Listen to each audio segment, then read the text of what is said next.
Ang mga kwentong ito ay hango sa totoong buhay. Unang karanasan. Magandang araw, Pinuno. Itago mo na lang ako sa pangalang Munay. Nais ko sanang ibahagi ang aking sariling karanasan noong minsan akong mabarang. Sa pagkakatanda ko, Pinuno, nasa bandang taong 2010 naganap ang pangyayaring ito. Sa lugar ito ng Pandan, malapit sa May Aklan. Itong mga panahong ito, kasalukuyan akong isang manlalako ng gulay.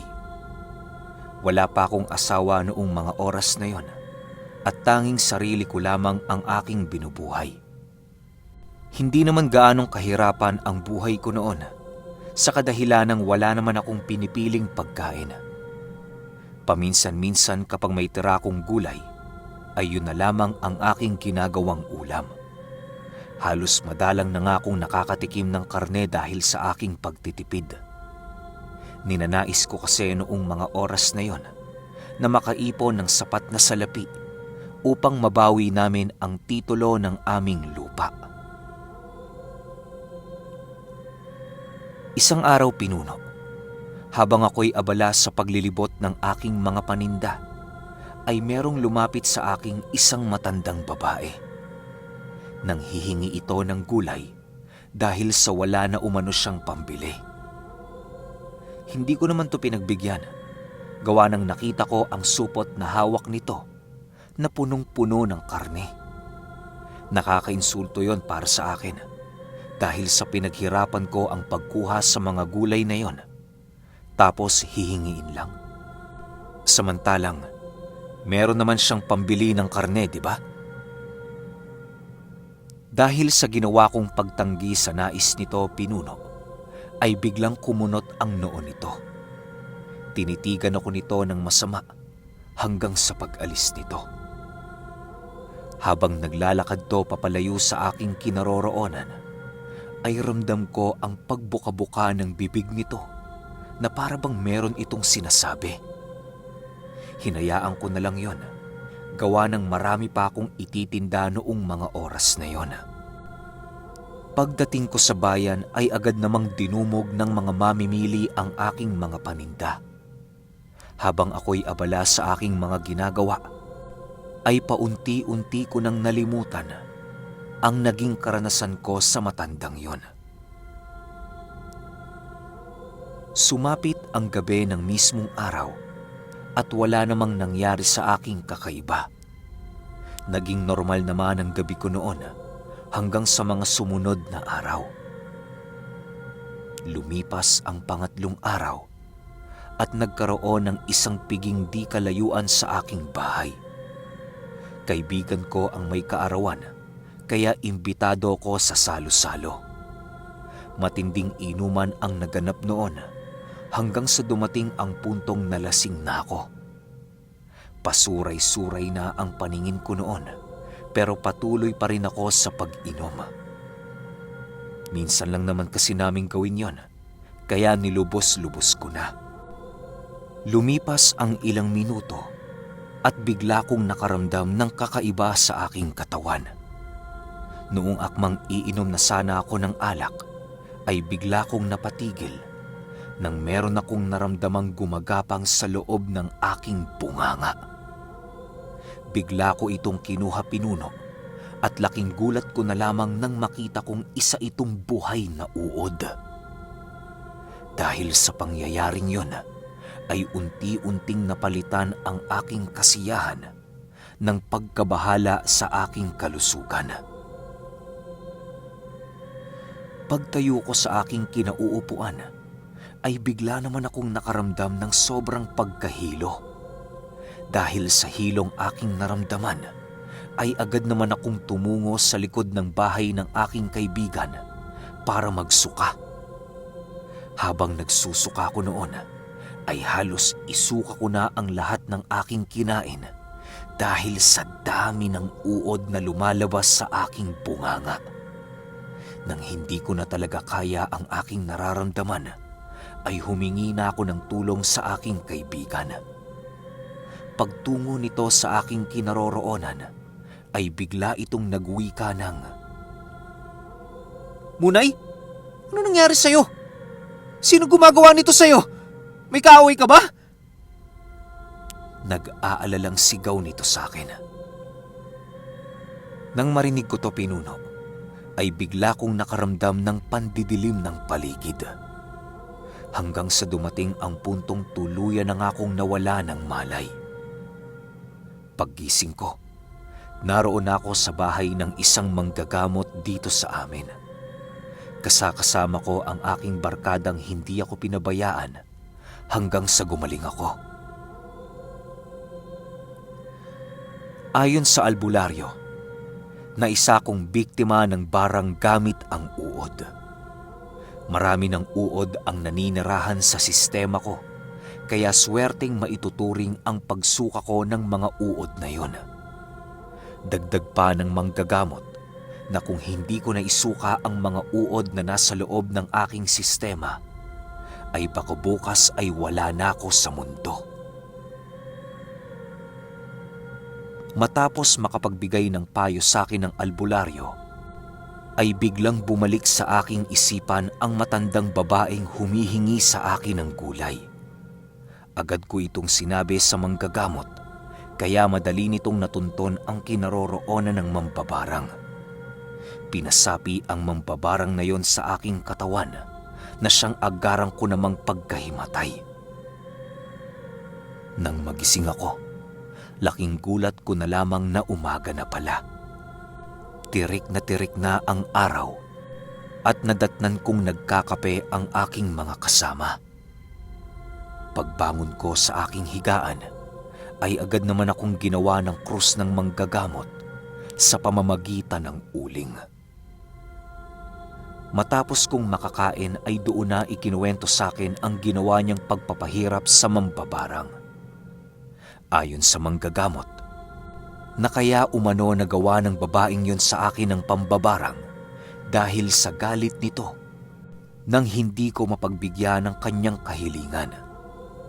Dagdag pa ng manggagamot na maaaring napaglaruan lamang ako ng mambabarang na yun dahil sa wala na itong mahanap na mabibiktima.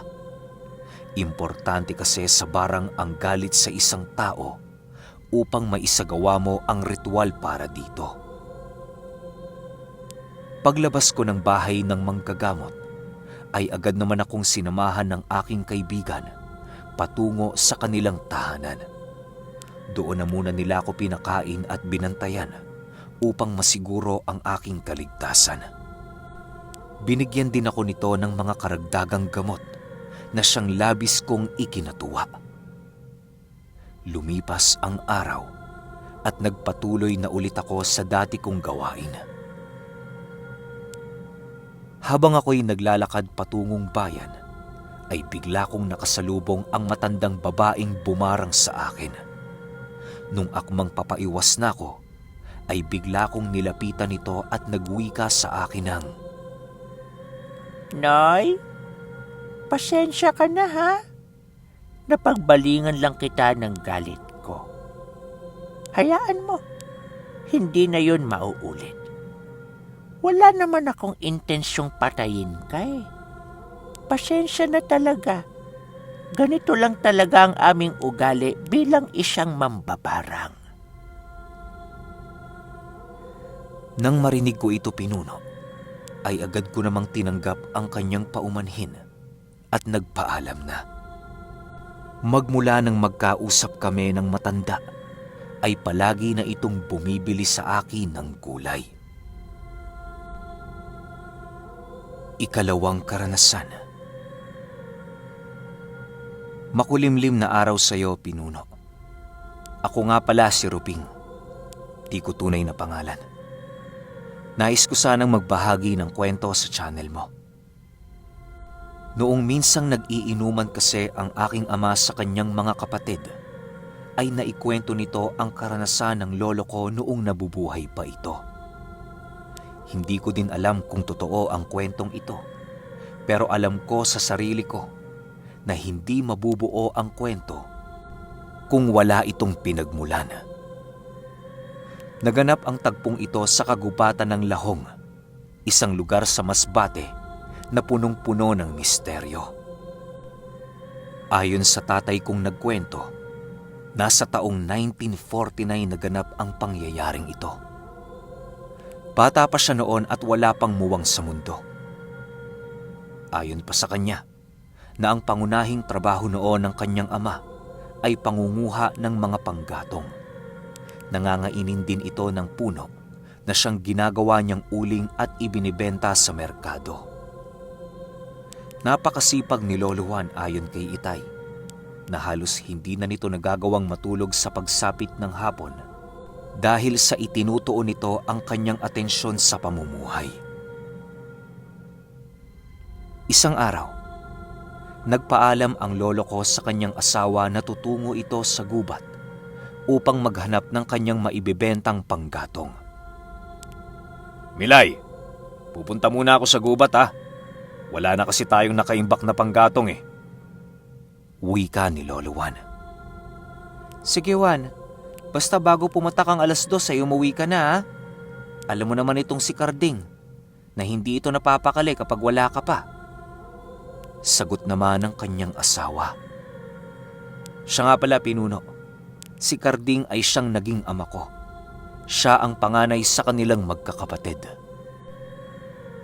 Matapos makapagpaalam ng lolo ko sa kanyang asawa, ay agad din namang gumawa ng gawaing bahay ang aking lola. Napakaraming ginagawa nito dahil sa masinop yon sa lahat ng kanyang gamit. Halos walang araw na hindi nito pinupunasan ang kanilang aparador na gawa sa purong nara. Maging ang porselana nilang lagayan ng damit ay palagi din yung pinapakintab ng ina ng tatay ko. Kung hindi ninyo na itatanong, kaya nagkaroon kami ng antigong gamit hanggang sa pangkasalukuyang panahon ay dahil sa kalulololohan ko na siyang naging kaisa ng mga mananakop. Nang matapos na ang gera, ay pinamana ang lahat ng kanilang nakuhang gamit sa lolo ko.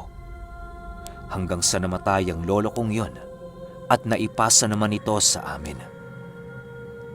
Balik tayo sa kwento. Pagsapit ng hapon ay wala pa rin si Lolo Juan.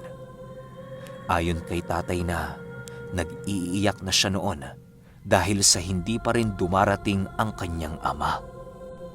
Nakasanayan kasi nito ni tatay na matulog tuwing hapon nakatabi si Lolo Juan.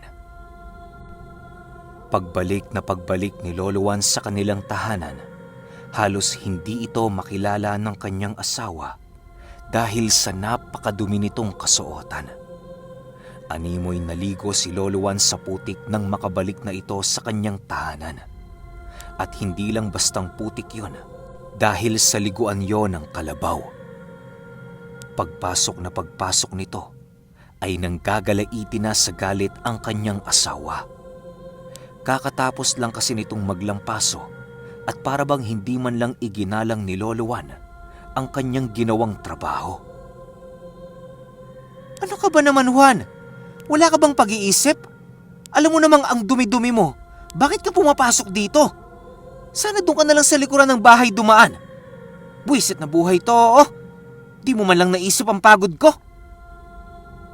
Galit na wika ng kanyang asawa.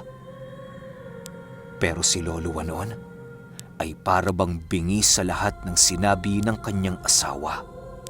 Nakatayo lang yon at nakatingin sa malayo na para bang napakalalim ng iniisip nito.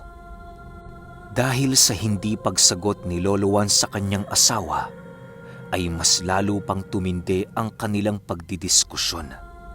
Sinisermonan na siya ng kanyang asawa at pinagsasabihan na ng kung ano-ano, pero para bang walang paki dito si Lolo Juan.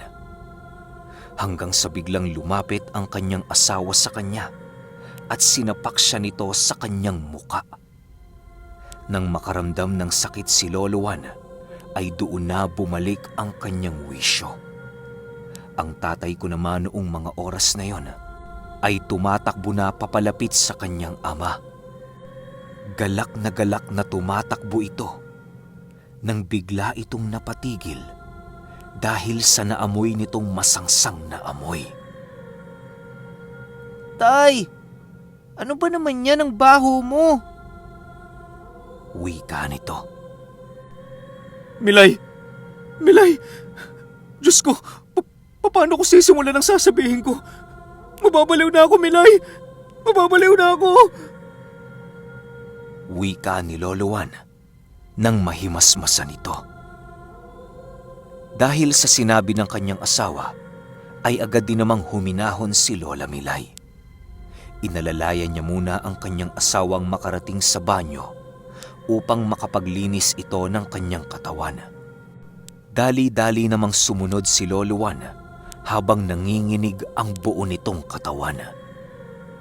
Matapos nitong makapagpalit, ay agad din naman itong nangusap sa kanyang asawa habang umiiyak. Naroon din si Tatay Karding noong naganap ang pangyayaring yon. Lumipas ang ilang minuto at doon na nga napakwento ang asawa ng lola ko. Ayon sa kanya, na noong naglalakad siya patungong gubat, ay wala namang nangyaring kakaiba. Bigla lamang nag-iba ang ihip ng hangin nang mapadpad siya sa isang sulok na parte ng kagubatan. Unang beses pa lang siyang nakarating doon at hindi niya inaasahang makakakita siya ng ganoong uri ng nilalang. Ayon sa lolo ko, na nahalina umano ito ng isang napakabangong pagkain. Sinundan niya ito ng sinundan hanggang sa makita niya ang isang kubo sa gitna ng kagubatan. Animoy napakatanda na ng kubong yon na halos nangingitim na ang bubong nitong gawa sa dahon ng nyog. Dahil sa nakita ni Lolo Juan, ay nagmasid na muna siya sa paligid. Sakto namang pagkubli niya ay siyang paglabas ng matandang babae na ibang-iba sa kanyang mga paningin. Tanging dahon na lamang ang saplot nito at kitang-kita na niya ang itaas na bahagi ng katawan ng matanda. Kulukulubot na din ang balat nito at meron itong mahabang buhok. Wala namang nakakatakot sa nakita ni Lolo Juan noon dahil ang buong akala niya ay normal lang ang matandang kanyang nasilayan. Tinungo ng matandang yon ang kulungan niya ng napakaraming maliliit na sisiw na kulay itim sa gilid ng kanyang bahay. Matapos yan ay agad din namang pumasok ang matanda sa loob ng tahanan nito. Paglabas ng matanda, ay laking gulat na lamang ni Lolo Juan na meron na itong daladalang bangkay ng tao. Butas na ang katawan nito at halatang pinagkakain na yon. Halos masuka si Lolo Juan noon dahil sa kanyang mga nasasaksihan. Matapos itong mailapag ng matanda, ay agad din naman itong kumuha ng bituka at inihagis sa sapa. Kasabay ng paghagis nito ay ang pag-ahon ng 3 buwayang kakaiba ang itsura na patungo sa kinaroroonan ng matanda. Kinain ng mga ito ang bangkay na yon hanggang sa wala nang matira. Dahil sa mga nasilayan ni Lolo Juan, ay hindi na siya nagdalawang isip na kumaripas ng takbo. Kasabay ng kanyang pagtakbo ay ang pagsigaw ng matandang yon na parabang nagagalit ito. Ramdam na ramdam ni Lolo Juan ang pagsunod ng matanda, kaya ang ginawa niya ay binilisan niya ang kanyang pagtakbo upang makalayo dito. Nang makakita siya ng lubugan ng kalabaw, ay pinili niyang sumisid doon. Mag-iisang minuto ding pinilit ni Lolo Juan na huwag huminga upang hindi siya matunto ng aswang. Awa naman ng Diyos ay hindi natunton si Lolo Juan, kaya ito nakapagkwento. Magpahanggang sa ngayon, Pinuno, ay buhay pa rin ang ama ko na siyang magpapatunay ng pangyayaring ito. Hanggang dito na lang, Pinuno.